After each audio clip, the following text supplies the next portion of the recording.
Grab your popcorn and snacks. Find a comfy spot, take a seat or lie down, and let me transport you to a place of fantasy, ghost stories, ancient legends, odd creatures, alien encounters, and other magical topics. You may even decide to join the conversation.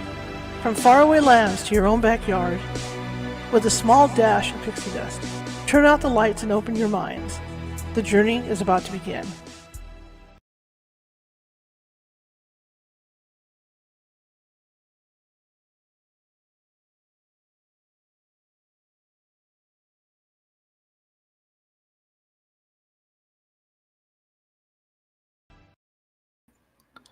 Welcome, welcome, welcome. Welcome to California Haunts Radio. I don't know what that was about. Stopped on me. Huh, weird.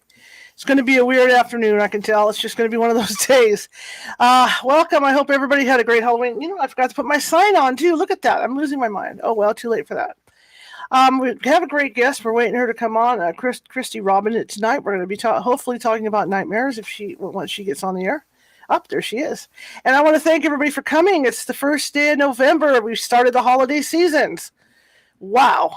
Christmas is right around the corner. I know people like myself, I have a Christmas tree up all year round, so I've hit my lights and it's ready to go. I have a tradition I started with my mother after my father passed away. Every Halloween Eve at midnight, when it turns to November 2nd, or November 1st rather, we used to put the chipmunk song on, you know, Christmas Don't Be Late, and that's how we would usher in the holiday season. And I did that last night. Plus, like I said, because my mother loved Christmas trees so much, in honor of her, I leave a Christmas tree up all year.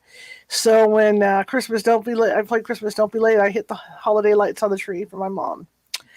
Welcome tonight. My name is Charlotte. I'll be your host for the next hour or so, and I am the owner of the California Haunts Paranormal Investigation Team based out of Sacramento, California. We are 35 strong up and down the state of California. We also have members in Oregon, Washington, Hawaii, and Nevada, so we can help you out. We're nonprofit. We don't charge anything for our services, but we do come out and help you if you suspect that you have a haunting going on. So without further ado, we have a great guest. We're going to be talking about nightmares. And, you know, there's a lot of interest in this. Every time I do a show about nightmares, we usually get a lot of people online, and then there's a lot of people that watch the show afterwards, especially on a night like tonight, because the first of the month, everybody's out shopping, you know, getting their groceries and stuff. So we'll have a lot of people watching afterwards. And these shows about nightmares really, really catch people's attention. And so I'm looking forward to people commenting on this, you know, either in the show or later on, because like I said, these gain a lot of attention because people are kind of afraid of nightmares. You know, what are they? What are they? What do they mean? You know, are they foreboding of stuff? I mean, if you end up like Nostradamus and you start having these nightmares, it's kind of foreboding, right? I think it's going to be an interesting conversation. So I'm going to get Kristy, I hope I pronounce it right, Robinett, on to talk about nightmares. Hello. Hi. Thanks so much for having me. You did great. Thank you. Lots of people try to flare it up and do Robinett, and that's okay too, but it's Robinett. I like Robinett. Robinett. It sounds exotic. It's so French. It's like, you know what? It's like something out of a Hallmark movie. It does. Kristy Robinett and the Christmas Paranormal story. And the Christmas nightmares. Yeah. Exactly. Uh-huh. Tell me about you. Oh my gosh. So I am a psychic medium by profession. It took me a long time to actually say that. I've been seeing spirits since I was 3 years old.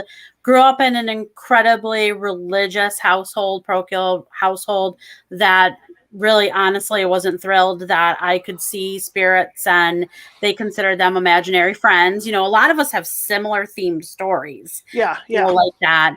I had a lady that came to me in spirit who told me that my grandmother was going to pass away. I was only like 4. And so I told my mom and dad, I'm like, grandma's going to die.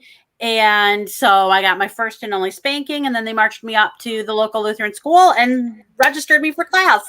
So they thought, you know, I was being overly creative because I was bored. Mm-hmm. And here I am 50 years old. And apparently, you know, K through 12 parochial school didn't remove it out of me. So I did the normal thing. I got married. I had 2 kids. I got divorced. I went to college, not in that order. I did corporate world for a long, long, long time. And then I ended up quitting my job about 15 years ago and opened an office to do life coaching. And I wrote books, and that's me in a nutshell. That's 50 years in a There you nutshell. go. There you go. When you were going through, initially going through your discovering your abilities, did you go through that period like a lot of people go through where they don't want to sleep with the lights off, or the TV's on all the time because you're hearing stuff? I'm still going through that phase. I do. I My am. poor TV's on all the time. Yeah, I am remarried to my forever husband, and he had to get used to the idea of I have to have a fan on for the noise, and I have to have a night light on, because even just the other day I ended up having a situation where I had a spirit that was next to me, and I don't like to be startled. I am a little bit of a type A. I like to be in control of the situation, and I don't like to be startled. And I was startled, and the cat was just staring at the spirit and looking at me like, what's wrong with you? That you should be used to this by now, right, Mom? What? A lot of people don't realize that with sensitives is that we hear stuff at night, and that's the issue. I have my poor TV's been on solid for like ages. If not, I've got some of that relaxation thing going on, in the background. Yeah, absolutely. Something like that, because it's just constantly on. And my family just yells at me because, oh, you got that brand new TV, you've had it on for 5 years solid. And I'm like, well, it's going to stay on for 5 years solid because I don't want to hear things at night. I don't. And even doing paranormal, I know my dogs see things. Yeah, and our pets do. But even doing paranormal investigations, so I work with teams all over, and I tell them, I'm like, I have to have my flashlight, and I won't shine it. I'll keep it on, my hand, but I have to have it on. It's like my blankie. They're like, what is wrong with you? But that's what's wrong with me. I'm an empath. I can't help it. Well, that's what I tell them too, and they look at me like I'm crazy. I say, you know what? I'm a paranormal investigator that's afraid of the dark. I'm sorry. I don't like things in the dark. I'm afraid of the dark. I know. I found somebody. I found a soul person that understands me. There you go. Yep, absolutely, absolutely. So, I wanted to talk to you about nightmares because people have them all the time. The meaning of nightmares and like the falling. Oh my God, the falling dreams. Those ones just before you hit the water, boom, you're awake, right? Right. What is it with nightmares that fascinate people so much? Well, it's interesting because for years I used to do lectures on dreams, right? And it always turned to nightmares because we tend to remember the negative more so than the positive. It's just part of our human nature. We remember, the deaths and the sad time and the grief more than the promotions and the births. And we always tend to, even if we're a positive person, that's sort of how the human nature works. And nightmares are based off of trauma. So we typically, when we feel all of the emotions of anxiety and sadness, it sits with us and we have that recall. And honestly, I take that back. I was going to say, I don't know if I've ever had anyone say I had a really great dream and I feel so great today. I have had people say that, but it's very infrequent.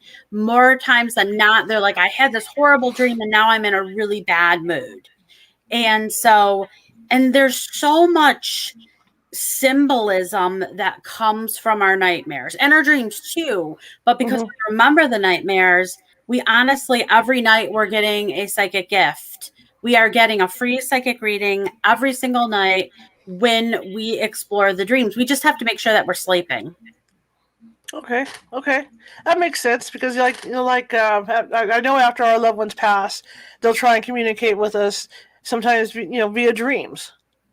They absolutely do, and I've had a lot of people after they've taken care of a loved one or one of their loved ones has passed away that says, I had this horrible dream, this horrible nightmare where I'm walking up to the casket and my mom sits up in the casket and starts screaming at me. And they're like, I thought I was supposed to have this pleasant visit where she's supposed to tell me how wonderful I did and how much she loves me and how she's in a good place. And I'm like, yeah, those are visits which you had as a nightmare. That's your subconscious saying, maybe I should have done more. That's not mom on the other side telling you. It's saying that you're sleep deprived and she can't get to you. So how do you interpret nightmares? I mean, when somebody comes to you with nightmares, what do you do and how do you handle it? So I'm kind of a weird well, I'm a weird person in a lot of different ways, but I'm a weird person. So I'm not a fan favorite of all of the dream books. You know, you can Okay. open the books and they've got all of these definitions of if a tiger's chasing you, if you see a frog, if, all of those. Because I really honestly believe that every dream, every nightmare, every symbolism is personalized to what is going on in your world. Now, those books can help give you an outline to sort of help decipher that, but we first have to go through as much as can be remembered. And there's different themes with what is the nightmare? Is the nightmare based off of trauma? Is the nightmare based off of a past life trauma? Is the nightmare based off of paranormal? Or it can be a connection to the experiencing stuff from somebody else, like that empathic trauma from people around you. And so there's so many different layers to what does it mean. So I'll give you a for instance. Sure. So I had a client who was constantly having nightmares of being trapped in a freezer. So even in her daylight, if she was driving in back of like an ice cream truck or a truck that had a freezer, she went into a panic attack. And it was her doctor that actually sent her to me because she's like, I can give you all the anxiety drugs, you know, that there are, but that's not going to help you get over what's going on. So it ended up being a past life that she had been trapped. It wasn't, we don't think it was a freezer, but it was that click, click. You know how those freezer makes that? Right. It was that noise. So we had to kind of unprogram that fear, that trapped feeling out of it. So that was a past life. It didn't happen in her childhood. There was no recall of that. We really think it had happened. She thought she was maybe on a ship because she hated ships and water. And I was a little Pirates of Caribbean, you know, with her getting stuffed in a room that had a lock. And do you know that once she's like, that's what happened. I recognize that. I'm alive. I'm here. I'm okay. She never had that dream again or nightmare again. So when you were talking about the other dream books and the symbolisms and stuff, how do you view the symbolisms as opposed to how they view the symbolisms? Sometimes honestly, there's so much common sense with most of what we dream. I hate to take the supernatural out of it or take the, you know, the fluff out of it. There's so much, you know, when someone says, well, I'm dreaming that I'm flying. Okay, so you want to fly through life. You're feeling like you're caught, you know, and you want to fly. Or I'm falling. You're feeling like you're falling from some situation and you're not rebalanced. There's so much common sense that comes from it. And most times when I do the interpretation, they're like, why didn't I think of that? Like, that makes so much sense with what was been going on in my life. So I think I often say, like, dream interpretation and maybe even the books are like, you can go to McDonald's and get a hamburger, or you can go have somebody else, you know, you can cook it at home. You can, I'm simply validation. And sometimes the books are simply validation too. Well, you think about that. I mean, just recently, because I was working on a video project, you know, to get out. I was having nothing but trouble with it. And my mother sure enough came up in a dream, and they were yelling at me about resting. I mean, literally yelling at me. And so, I mean, that to me, the interpretation of that is obvious because they're keeping an eye on me and knowing that I'm exhausting myself, and they're trying to tell me to get my act together. And they know by coming nicely, going, well, you know, you need to get your act together. It's not going to happen. Well, and sometimes we need the in our face instead of all of the crazy symbolism that comes. And I think our loved ones on the other side know us, and they know if they give us a clear picture of what we need, that we're going to take it, instead of going, I wonder what that blue monster that was hiding under my bed that had a balloon, that then there was a cat, and I don't know, all of a sudden there was an alien that was skiing. I don't know, you know, and you're trying to decipher all of that. Instead, they're just simply going, you know, you should probably rest and then step back from it. The project will all come together after that. Right. Have you ever had somebody that, like you say, like, so if somebody's dreaming of being pursued or a monster or something like that, how do you interpret that for them? I guess it depends on what's going on with their life, right? Like you said.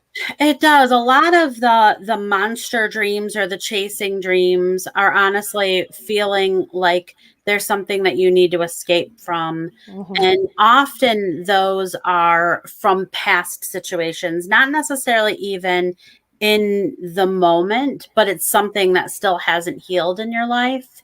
We have these amazing brains, and we store every single thing that we do throughout the day and even in our past life. So it's all stored in like this amazing computer, and some of it's archived. And once in a while, the archives say, hey, you know what? You really should have deleted us. So we're going to give you a nightmare or a dream for you to deal with what needed to just be deleted.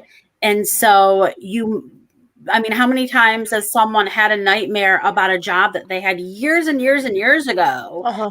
And you're like, I haven't thought of that job in 20 years, or you're fighting with that boss that you haven't seen in 20 years. Well, it's something that still is bothering you. It's like a splinter that you don't even recognize. You're so used to seeing that splinter in your finger and the pain in your finger.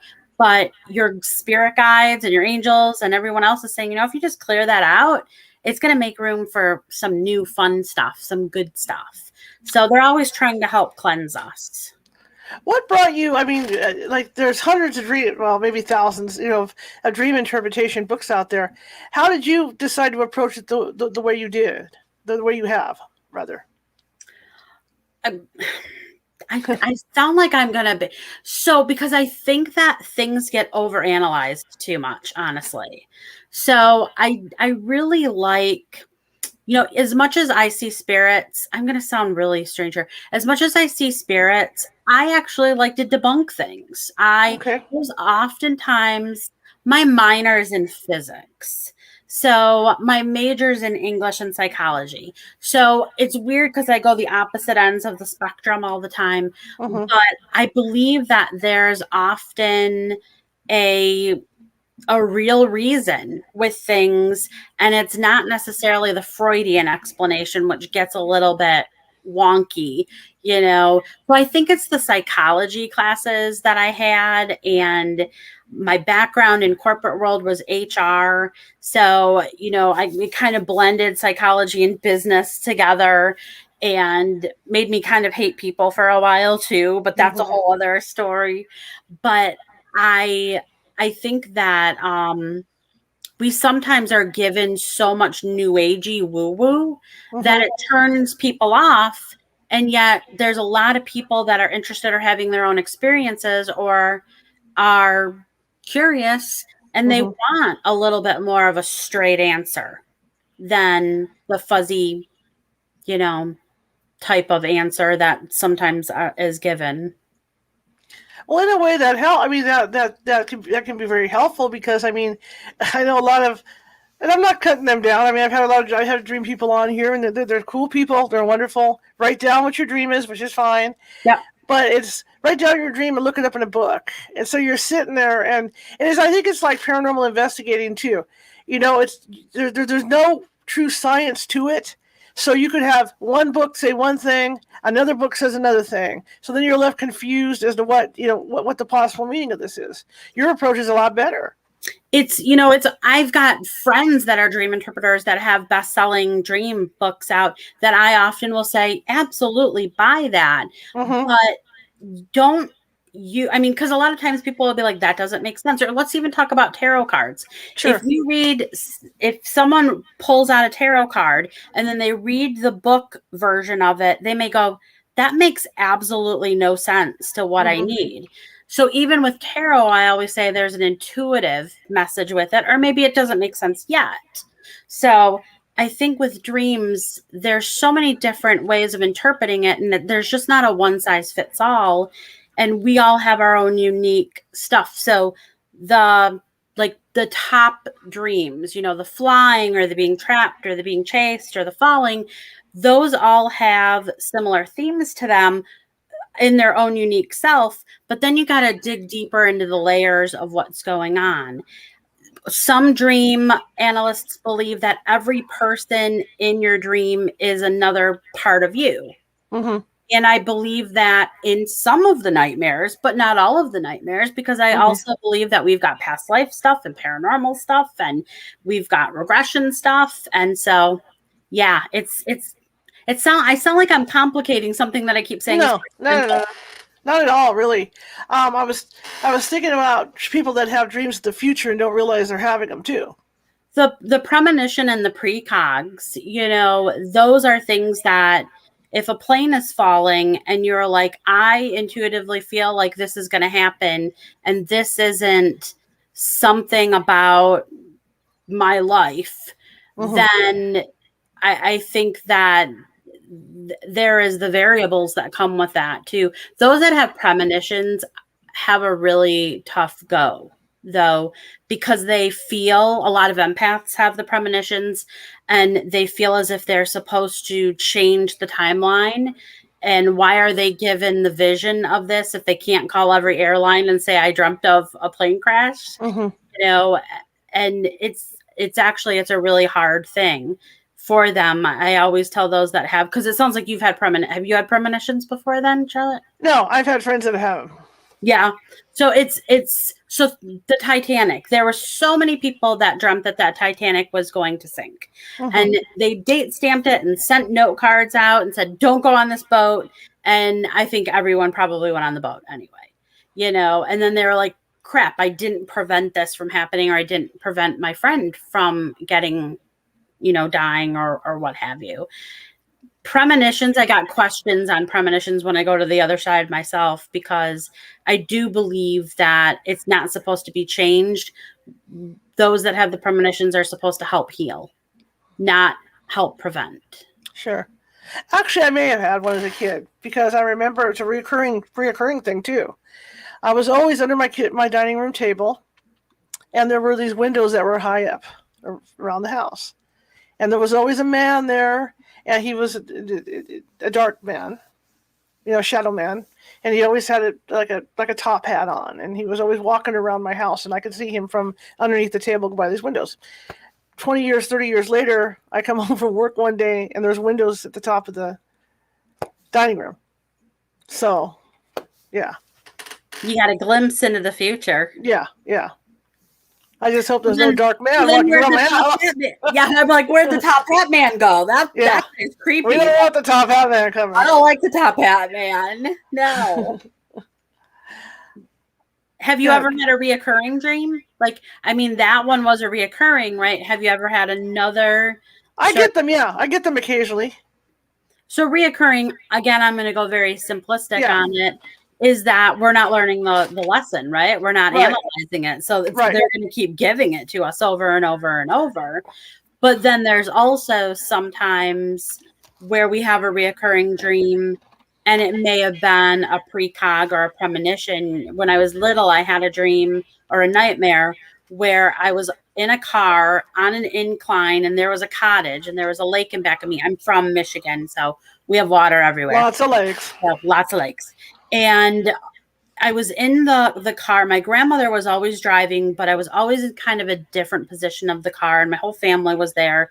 And the car fell backwards into the lake, and we all drowned. And every time into this recurring nightmare, I was trying to open the window. Like, it was almost in a lucid way. I was trying to figure it out. So my grandmother was not necessarily the best person. So even as a child, I'm like, well, maybe I'm having this because I'm afraid my grandma's steering the family around. Like, I was really trying to overinterpret it. And then one time I woke up screaming, and my dad ended up waking me up and saying, what is going on? And I told him, and it ended up that the cottage that my grandparents had owned had purchased, that I never knew. This was before me, that the family ended up all drowning in that exact same way that I had been having the nightmares about. Yikes. So, but you know what? Once he kind of gave me that validation, I never had that nightmare again either. Yet still to this day, I can vividly see that nightmare. Absolutely. What about past lives? Can people see their past lives in their dreams? Absolutely. So, and we can do it in this life too. You know, we can go to a location and go, this feels comfortable. or boy, am I drawn to Westerns, or I really love Gettysburg, or I love, Victorian times or what have you. But a lot of times we dream of our families from our past life. We will dream of scenarios connected to our past life because it's stored within our subconscious. And it's not always scary, but sometimes it is unsettling because obviously we passed away and we've come back into this lifetime. So we may actually have a nightmare of our own death. That's another thing I disagree with a lot of dream interpretation people, because they believe that if we die, if we dream that we die, we don't wake up. Oh, wow.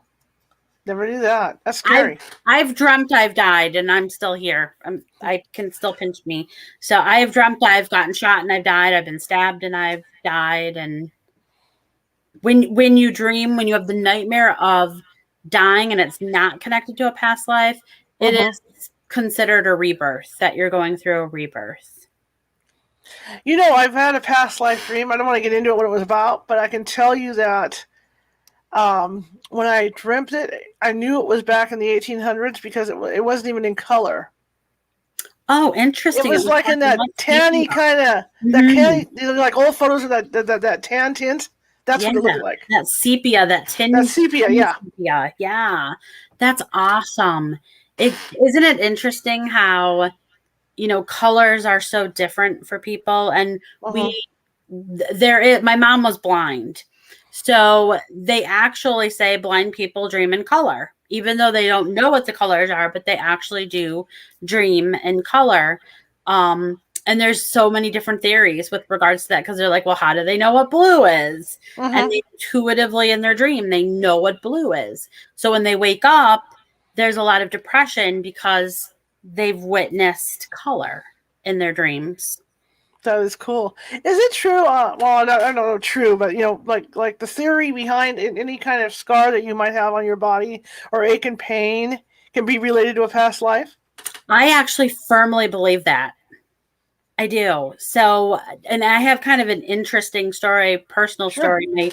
My daughter was about 2 years old and we were sitting on the floor, we were playing a game, and she had what they call a stork bite. We call them angel kisses on the back of the neck. It's all red. And we're playing a game, and she didn't even know that I was pregnant at the time. I was like way newly pregnant. And she lifted up her hair and she says, Mommy, do you remember when you died in a fire and Daddy saved me and my brother? And she pointed to my stomach. And I'm like, no, we didn't die in a fire. I'm here, Michaela. Like, I'm here. And she's like, no. See, I got burnt. And we never it didn't hurt. There was never any, like, she didn't even know she had a birthmark there. And she's like, no, we died. And I'm petrified of fire. I always have been. And so I believe that she kind of relived at the age of 2 her past life with regards to that fire. But I've seen clients who have had, deep wounds in their sides, and it's either sword or shot. And, I had a friend that was born with a scar on his face, like in the womb, like he has a scar on his face. And he used to say, I firmly believe that I got, cut with a sword or, with something from a past life. Might not have been why I died, or that I did something bad and I'm still being, sort of like a, scarlet letter, if you will. Sure. Yeah, because I remember years and years ago, back when I was a young'un, PBS had a big story on that, and then you didn't hear anything about it because people were kind of freaked out about it. But now it's becoming more and more common where people are talking about it. Yeah, and I think there was that one show, Psychic Kids, and they talked on it a couple times with, where they're like, they have a leg, they were born with a leg issue, that they thought they had polio from a past life, and why do they still have a limp, or, different situations like that. It's an interesting theory because I believe that we're supposed to learn through our past lives, right? We're not supposed to reproduce. So kind of a side note, like everyone's always looking for their soulmate that they had in a past life. I'm like, well, you're not growing if you're hanging with the same soul group all the time. Like it's Right. like you're supposed to grow outside of that. But there is, that theory that with those wounds, it's not supposed to harm you or be it's supposed to just be a reminder that there are so many different lifetimes that you lived and you've survived in some way, shape, or form, and that you've given another opportunity. Maybe more humans would be better humans if they, thought of it that way, where, make life matter. Here's a question, real quick, kind of like around about dreams about life after or stuff after death. I have a friend who, both her parents are gone now, and she never sees her mother in the dreams. It's always him. Why would that happen? There's so many different, parts of that, because I get a lot of clients that get upset that they don't have their visit with the person that they want or with the person at all. Or I had 3 sisters the other day in my office, and 2 of the sisters have had the visit with their mom, and the other one hasn't had zilch. So she's like, I don't understand. Like, I thought mom loved me too. Like, I don't get it. So a lot of times it's our own stuff. It's not them that doesn't want to visit us. It's our own stuff. So are we mad at them? Are we upset? Are we still in deep grief from that? And so often we can just simply, before we go to bed, say, I'm inviting X in to visit with me, and then being patient and doing that several times over.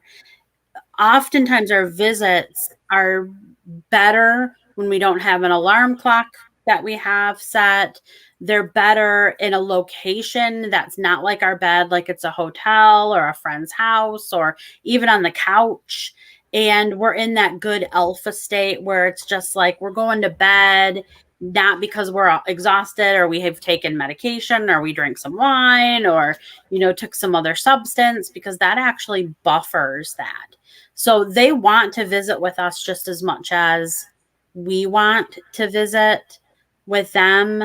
I've had people say, "Oh my gosh, are they in hell? Did they not make it to heaven?" And that's rarely the case. It's mostly an us problem and not a them problem. Okay. Just wondered about that. The other thing I wonder about is, can we control what we dream? We can.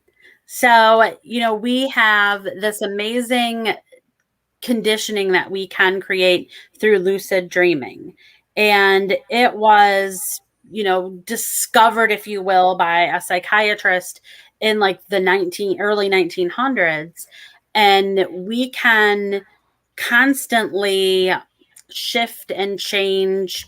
So remember those books back in the day? They probably still have them now, where you can choose your ending. You read and it says, do you want to go to the zoo? Do you want to go to the circus? And your day is different.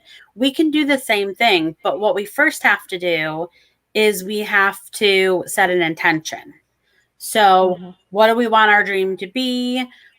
And we also have to heal what's going on in our living moments, because if we're going through toxic times, stressful anxiety times, we're likely to have those stressful, anxiety riddled dreams or nightmares as well.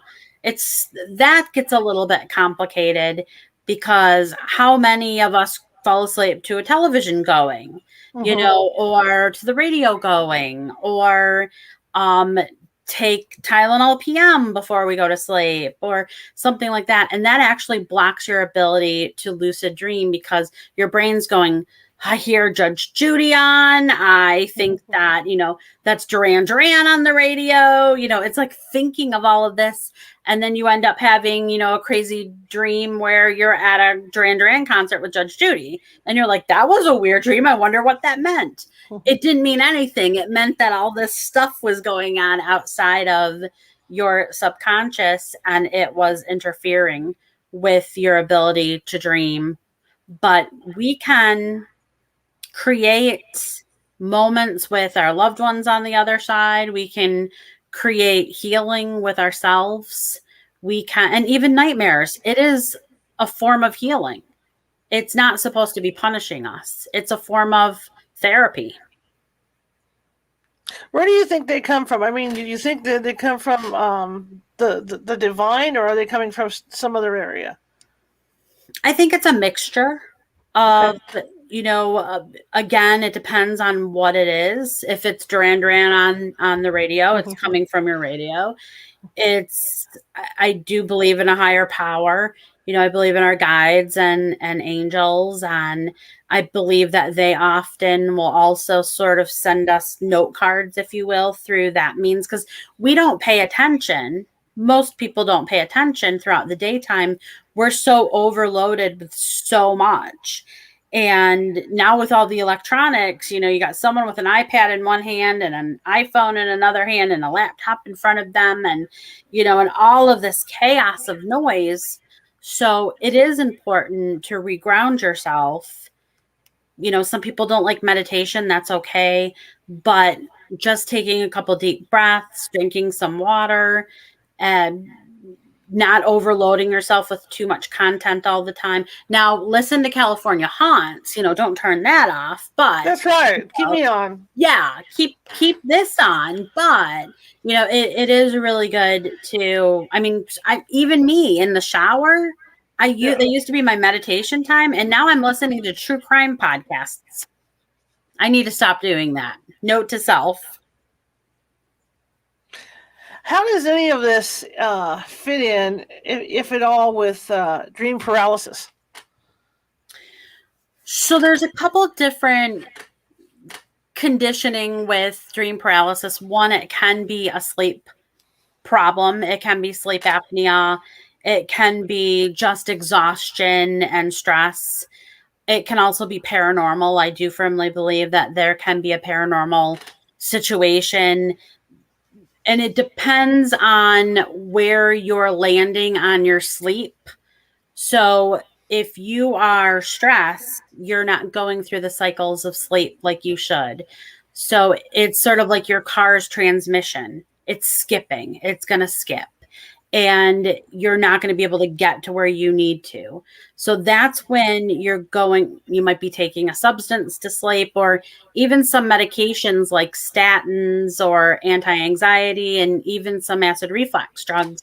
Don't stop taking those, but they do cause some problems. But then there's also the paranormal. So are you completely awake? Are you completely conscious? Or can you not open your eyes? There's some of the things that you have to, like, what's connected to that sleep paralysis. Sleepwalking is another thing, so people will be like, I'm taking Ambien, but I'm sleepwalking, so I'm sure that it's paranormal. No, I'm pretty sure it's the Ambien. Pretty sure. It's probably not paranormal. Now, you might be seeing and sensing more because of that, but relieve one of those things, stop one of the things, and you'll end up being able to cure. I don't like the word cure. Heal the other thing. It's scary, though. Sleep, for those that have ever had sleep paralysis, whether it's connected to a paranormal incident or it's connected to a sleep issue, is super frightening. It's probably more frightening than any nightmare, because it's like an awake nightmare. Absolutely. And people, I've heard stories too of people that are lying on their beds and they're half asleep, and it's not paranormal. It's just that they wake up in a dream and their bed seems to be shaking.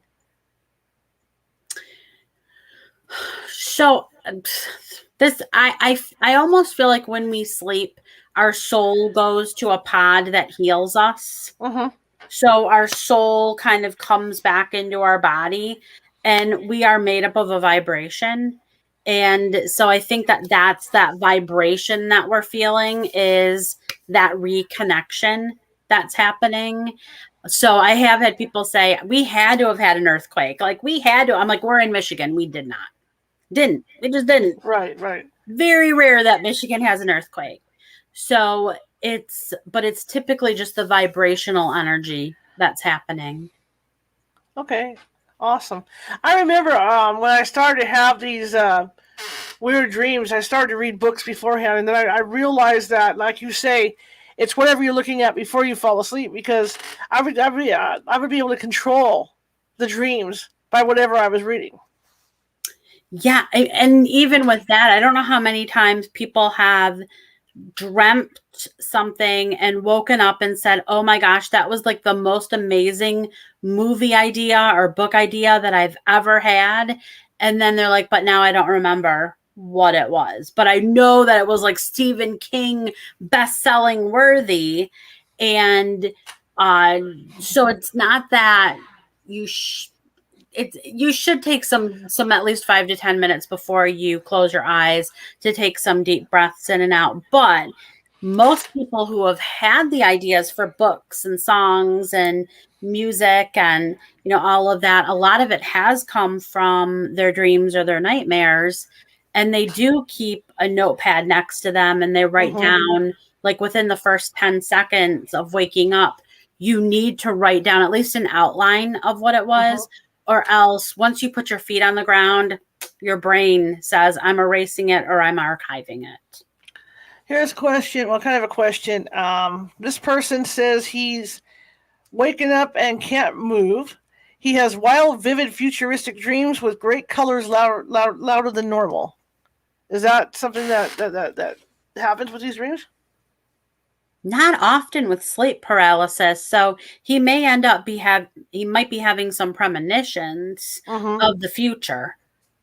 So the one thing is, I'm going to go back to making sure that he goes to a doctor and that, everything's okay and there's not some oxygen situation that's happening, and making sure that there are no substances, that are being taken previous to this, and writing down, well, what does that futuristic, like Pandora type of, feel like, or what's it called?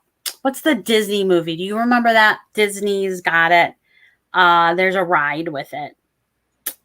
It's very vibrant. There's like all these crazy mushrooms and things that, why can't I think of it? Is it Alice in Wonderland? No, but that's weird too. That is weird.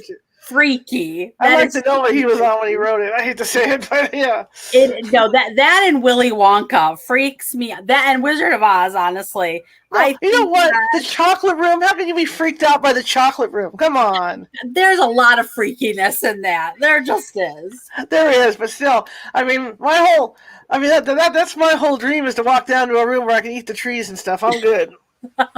Be amazing. It would be amazing. I can see this. I rode this silly ride at Disney World and I could see it. So it's all very vibrant. So the world that he created was super vibrant.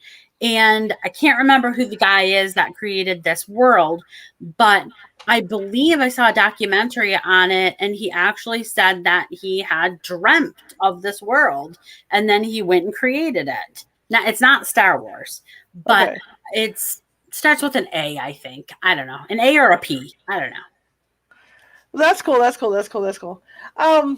My question, too, is that, like you say, and I've heard that before, just like you just said about creative people, finding their creativity in their dreams. I mean, that's not unheard of. It's totally not unheard of. But what about someone that has, I've had one dream in my life where it was so impressive to me that I had to call around to my friends to make sure everybody was okay. Oh yeah, those dreams of like you are feeling like someone passed away, or I always like the good dreams where you're having it that someone's pregnant. When I call someone and say, "Hey, are you pregnant?" they hate it because I'm always right with the dream, and they're like, "Oh crap, it's Kristy calling me again. It better not be 'Are you pregnant?' dream." But that whole death dream tends to be not like something bad is going to happen, but it's more of a rebirth that's happening. So why our brains always go to the negative with it, it's the human nature, like we started this off with. And, I'm sure we've woken up and said, "Oh, I just have a bad feeling. I had that terrible dream. I dreamt of a car crash, or I dreamt of plane crash, or I was at somebody's funeral and they're not passed." And then you really honestly fear that it's a psychic dream in lieu of it being a deeper symbolic meaning to Mm-hmm. it. Mm-hmm. Death dreams tend to rarely be about death unless you end up dreaming or you wake up and you have like grandma who's not doing well and she's standing at the end of your bed, or you dream that you answer the phone and she's like, I love you. And then you wake up to the phone ringing and then it's them telling you that grandma passed away. Those are very frequent and I think actually super beautiful as much as they are for some kind of a freaky experience. Okay. What can people do? Like we were just talking about ways to make your dreams happier. Like if you're going through a period in your life where you're under so much stress and you want to try and not take that stress into your dreams. I wish I had a magic wand, right? I wish Right. for all of that. So the first thing is not to have electronics next to your bed because that really does interfere with all of that. To have a darker room, to have a cooler room. There's scientific reasons behind that. To not sleep with the television and the night light on. There's, again, scientific reasons. Well, that's out for me. So I know, right? Same here. To meditate or to use some soothing music before you go to sleep. And there are actually several different foods that you should not eat or drink, like caffeine beforehand or, chocolate beforehand. But cherries actually or taking a swig of cherry juice is actually supposed to be really, really good for lucid dreams. And it helps. It's got a relaxation, element to it too. Some people really do well with like melatonin rather than an Advil PM. Melatonin gives me nightmares. So does magnesium. And it's funny how everyone has a different take on whatever they're taking. Everyone's unique. Someone in the chat room mentioned Mr. Toad's Wild Ride. Yeah, that would be a scary dream too. That would be. Or oh my, over and over and over again. And as silly as that ride is, as silly and wooden as that thing looks, it's still hysterical. I don't care how old you get when you get on that thing. It's ridiculous. I actually love Disney World because I do feel like, one, it's super haunted. I've never been to Disneyland. I've never been to California. It's Disneyland, but both of them are super haunted. Right. I know that's not what our talk is about, but they're both super haunted. And anytime I've ever gone to Disney World, I have had nightmares while I was sleeping there. It's like an overstimulus of so much. Oh yeah, it's just like boom. It's like when you take your dog out for the first time in the dog park, and there's like 8 other dogs there, and the dog is just like, woo, looking around and barking and jumping around. You can't control the dog. It's something like people say they don't get any rest at like Gettysburg, say, because there's so much spirit activity. I'm like, I also don't get rest at Disney World, and I'm paying a fortune for this room, and it's just overstimulated. So and actually they've been trying to change that. They've been trying to calm like the hotel rooms down and everything because I think there's been a major complaint with that. But and they've done that with hospitals. The psychology of of hospitals. They've actually brought interior designers and psychiatrists and psychologists, and I actually have helped with a hospice in Michigan to help make it so that people have that restfulness, in their places when they're supposed to heal, because that's what our sleep is. It's our healing time.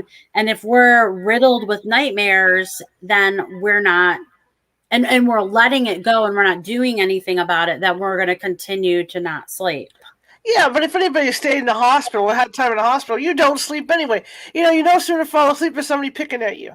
It's true. But if it's, we'll say a hospice situation, though. Right. They are supposed to let you rest. And they've been really trying to do some amazing work around the United States and making those not so sterile looking and having them much more like a luxury hotel, like your home. Yeah, there's a lot of neat programs going on. I have a question in the chat room. If a person is not getting enough sleep and has jacked his sleep mode to sleeping during the day rather than at night, my kid is homeschooled and he does not do drugs of any kind. So I wonder if that affects dreaming. If you flip your sleep schedule like that. It does. So you do not dream as well in the daytime as you do in the nighttime. You do not rest as much. There's been uh, a lot of different scientific studies that's connected to those that are on midnights or afternoon shifts and the sleep patterns. And those that sleep during the day have a higher suicide rate than those that are have the time at night to sleep. And it has everything to do with like the endorphins and the serotonin and the restfulness of it. The whole, are you going through that sleep cycle?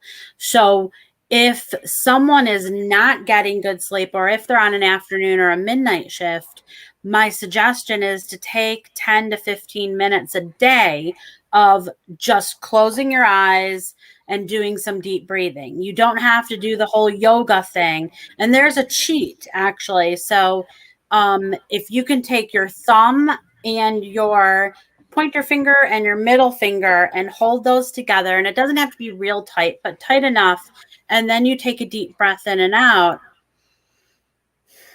it forces your diaphragm to go. So if you ever saw like Whitney Houston or Mariah Carey, they look like they're divas holding their fingers like that. It's because they're trying to get all of the air to hit those notes. So if you can do that 3 times a day, you will then oxygenate, and reground your body, and you should be able to sleep at a better pace just by breathing better 3 times a day. Okay. Getting back to our deceased loved ones, can obviously they can give us advice in dreams. Are we able to have conversations with them? We can have complete conversations. It's just often not how we think about it. Mm-hmm. So some people will have more of a telepathic, conversation, and they go way faster than what we'd like. They tend to be, and they sometimes are very symbolic as well.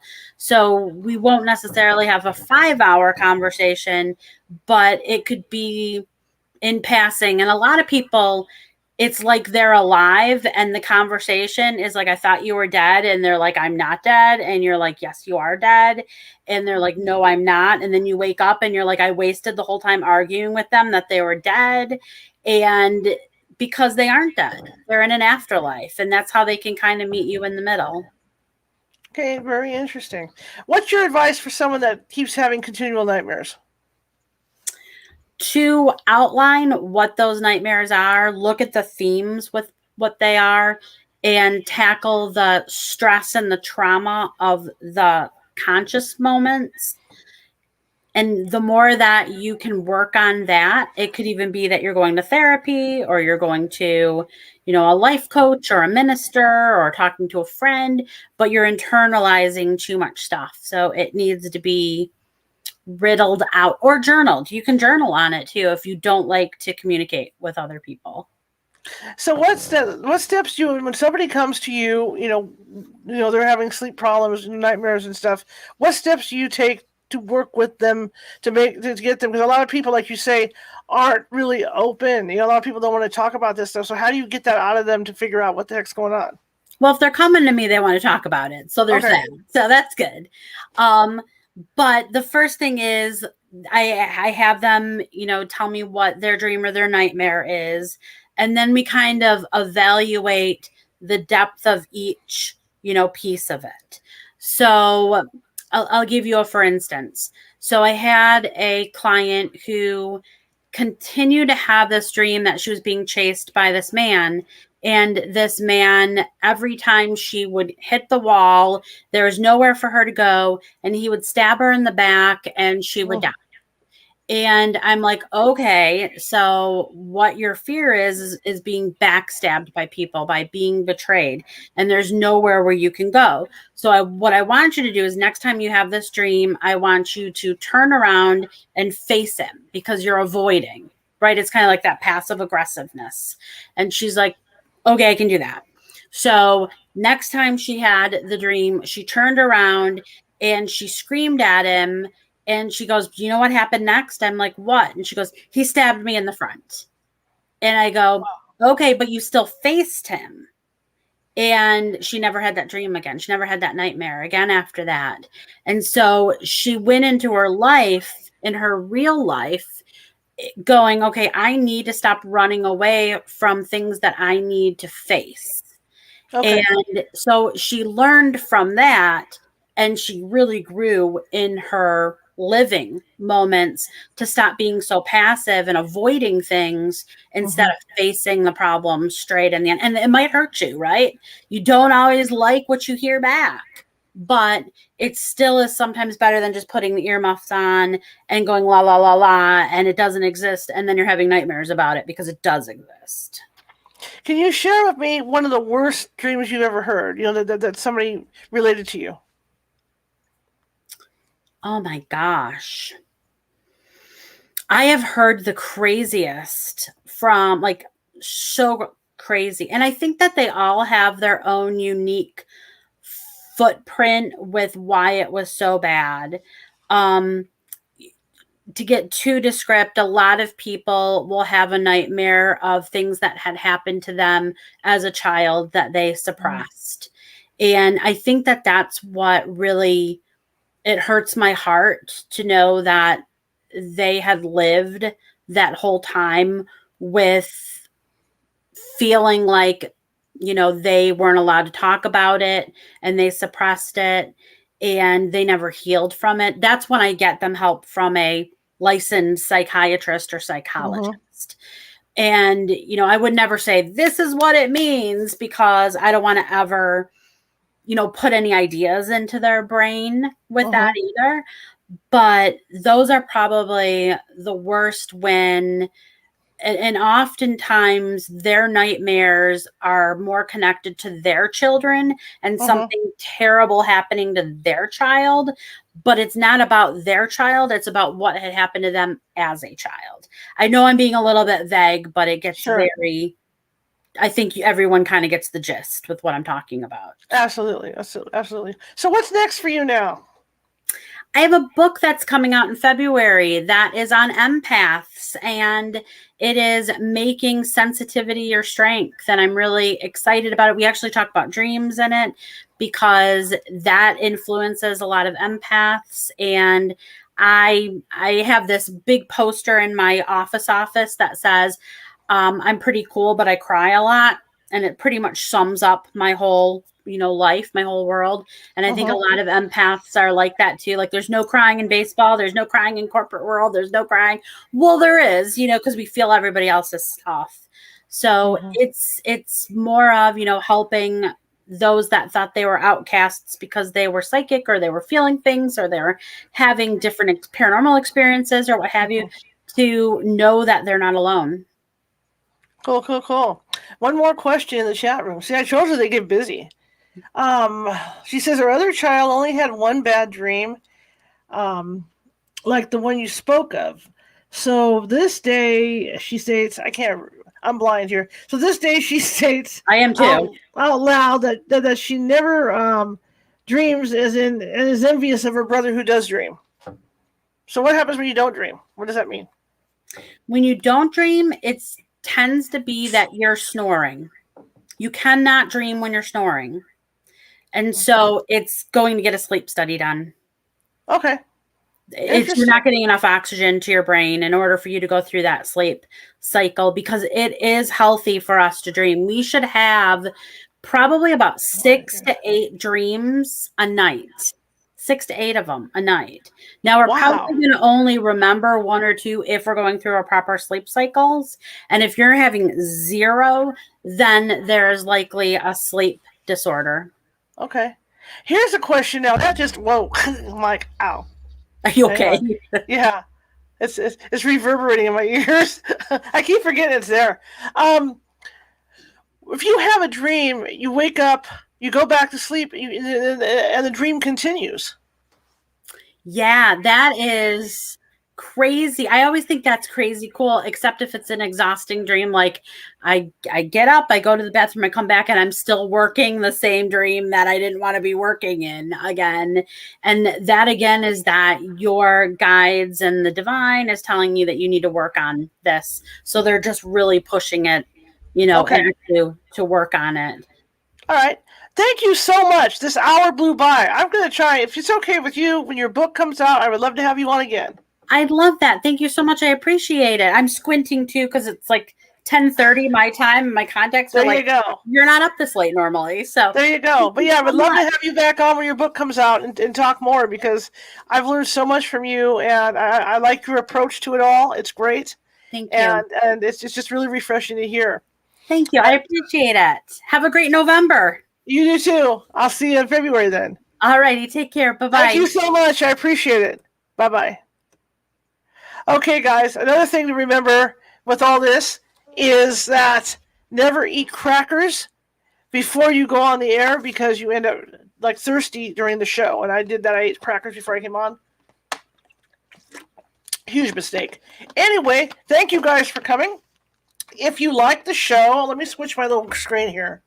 Make sure I'm on the right screen. I've been messing up screens today, haven't I? It's been like that.